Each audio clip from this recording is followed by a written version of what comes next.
World's tallest 3D printed building opens. Hit the bell and subscribe for notifications on all our future videos. And head below to leave a like and comment about what you enjoyed from today's video. A tower situated in the Swiss Alps has been recognised as the world's tallest 3D printed building, with detachable connections that allow it to be dismantled and relocated after 5 years of use.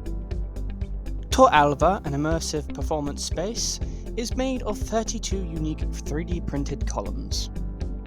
Technical innovations include the structural use of 3D printed concrete with thin-walled material-efficient components, as well as modular construction for future reuse. It's also the first multi-story building to use fully load-bearing 3D printed columns with reinforcement integrated during the printing process. In this method, two robots collaborate. One releases concrete layer by layer into complex 3-form elements, while the other inserts reinforcement between these layers. This makes the 3D printed structure fully load-bearing. Since concrete is only used where structurally needed, this form-work-free method significantly reduces material consumption compared to traditional casting techniques.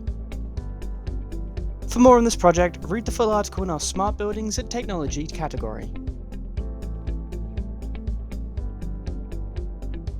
Read more at twinfm.com.